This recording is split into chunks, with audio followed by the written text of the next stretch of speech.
गुड़गांव में स्पीड से ओ क्या बिजली चमकी है इधर, और यहाँ तो सारा पानी है। Welcome to new blog. अभी लास्ट ब्लॉग में मैंने तुम्हें बताया था कि बारिश आ चुकी है, ठीक है, और अब मैं निकल गया हूँ बाहर। मेरे को एक छोटा सा काम करना था, तो बेसिकली मेरी बुआ की लड़की की शादी है, इसी वजह से मैं ब्लॉग्स बहुत सारे लाइन से बना रहा हूँ ताकि वो आते रहें। और आज उसका एक काम करने के लिए जा रहा हूँ मैं। एक लिकर लाइसेंस लेना होता है, तो अगर तुम कोई कॉकटेल पार्टी रख रहे हो जिसमें दारू वारू ये सब चीज़ें तुम्हें करनी है वहाँ पे, तो तुम्हें क्या है कि एक लिकर लाइसेंस लेना होगा एक्साइज डिपार्टमेंट से। तो अब मैं गुड़गांव के एक्साइज डिपार्टमेंट में जा रहा हूँ। वहाँ जाके तुम्हें उनको कार्ड दिखाना होता है, कुछ छोटी मोटी डिटेल्स फिल करनी होती है, और फिर एक नॉमिनल फीस होती है डिपेंडिंग अपॉन कि तुम कितने टाइम का लाइसेंस ले रहे हो, क्या तुम्हारी शायद दारू कैपेसिटी है कुछ, उससे अकॉर्डिंगली तो 15 से 20 हज़ार की फ़ीस आती है लिकर लाइसेंस की शादी के लिए जब लेते हैं, ठीक है। तो मैं वही करने के लिए जा रहा हूँ। और बारिश आ गई थी सुबह ही, तुम्हें बता दिया था मैंने, रात से मतलब आ रही है, 4-5 बजे से स्टार्ट हुई थी, अब 11 बज गए, लगातार आ जा रही है। तो अपन इसूजू लेके निकले हुए हैं, आ जाओ दिखाता हूँ तुम्हें।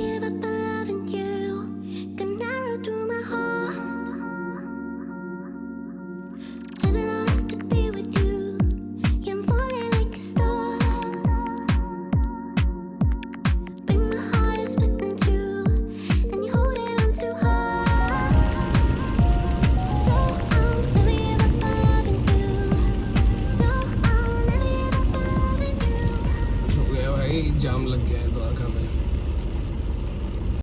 तो 1x 0.5x पे ज़्यादा चीज़ दिखती है, पर 1x की क्लैरिटी का कोई वो नहीं कुछ तो हुआ है।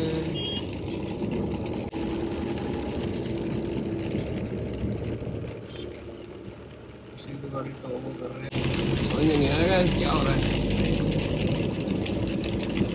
बट फर्स्ट ट्रेन्स ऑफ 2026 इन गुड़गांव, और अपन लोग निकल गए गाड़ी लेके बाहर।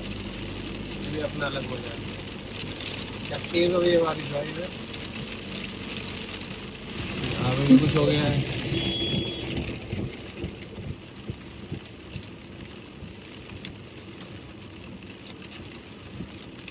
तुमने देखा अभी द्वारका की एग्जिट पे बहुत सारा जाम लगा हुआ था, और अभी मैं वो एग्जिट क्रॉस करके मतलब निकला तो पुलिस वालों ने सारे ट्रक वालों को रोका हुआ है, उनको इधर से नहीं उतरने दे रहे हैं, उनको बोल रहे हैं सीधे जाओ, ठीक है।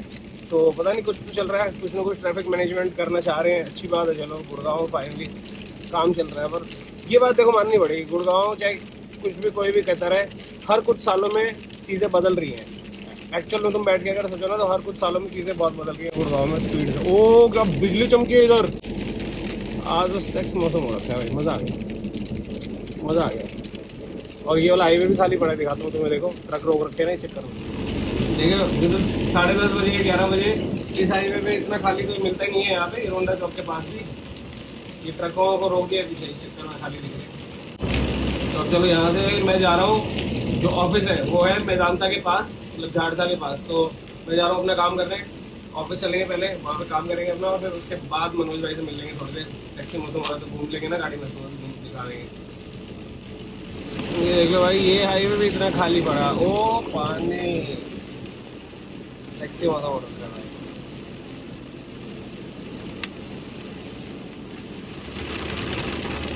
ये देखो भाई, यहाँ भी शायद इनको ट्रक वालों को रोक रहे हैं, उनको अब जाने नहीं दे रहे हैं NH-48 से ना, इसको दिक्कत है।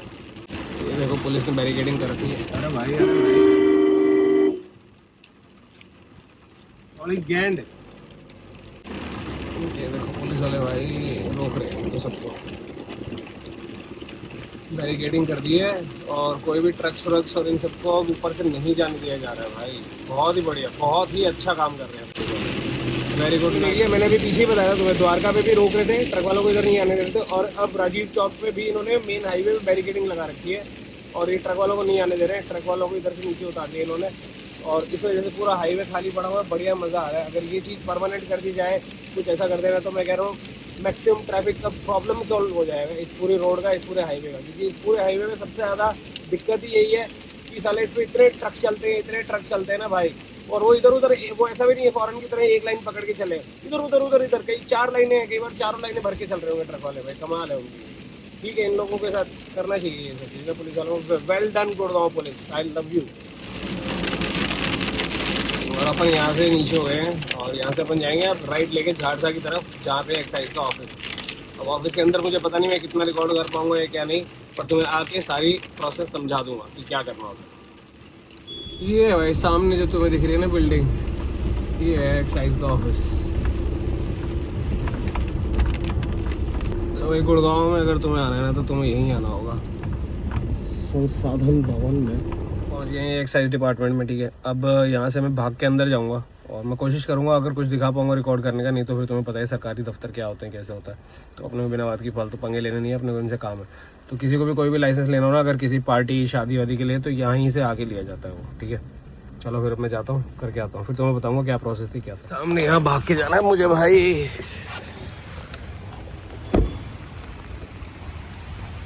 यहाँ जाना है अपने को भाई। ओह,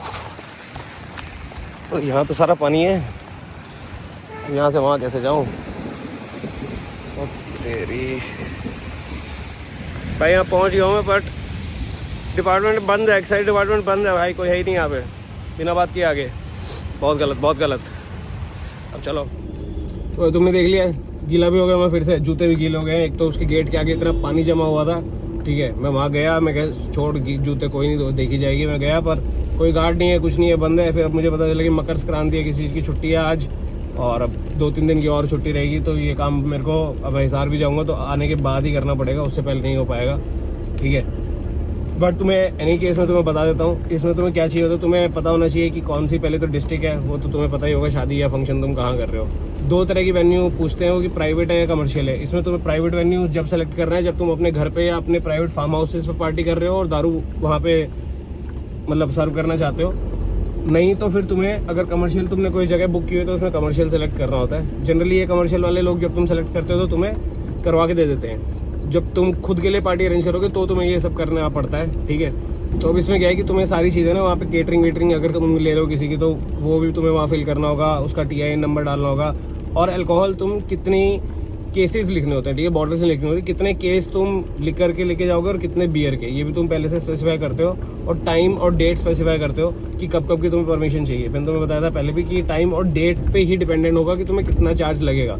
जनरली मैंने जैसे सेलेक्ट किया था कि 7 बजे से 12 बजे तक का हमें चाहिए, तो 15,000 रुपये चार्ज बता रहा था वो, 10 दारू की पेटी के और 10 बियर की पेटी के लिए। ठीक है, तो ऐसे ही होता है। मेरे को जो सैंपल उन्होंने भेजा था उसको 20,000 रुपये चार्ज किया होता, क्योंकि उन्होंने 12 बजे से 12 बजे की परमिशन ली हुई थी, मैं 7 बजे से 12 की ले रहा था। तो ये सब चीज़ें होती हैं। नहीं, बिल्कुल झाड़सा के पास है, और झाड़सा में तुम्हें पता ही रहते हैं अपने फेवरेट मनोज भाई। तो अब यहाँ आए हैं तो उनसे कैसे ना मिले, तो मैंने उनको बोल दिया कि आ जाओ फट से, मैं आ रहा हूँ आपके पास। तो वो कह रहे हैं रेज मोटो के स्टोर पे चलते हैं, डिस्काउंट लगा हुआ है। मेरे को भूख लग रही है, कुछ खाना है, बारिश आ रही है, मेरे तो पकौड़े खाने का मन कर रहा है, सच बताऊँ तो। पर पकौड़े तो मिलेंगे नहीं, देखेंगे जो भी है। तो अब चलते हैं, मनोज भाई को उठाते हैं और रेज मोटो भी चलेंगे, वो भी तुम्हें आज दिखा दूँगा, और कुछ खा लेंगे।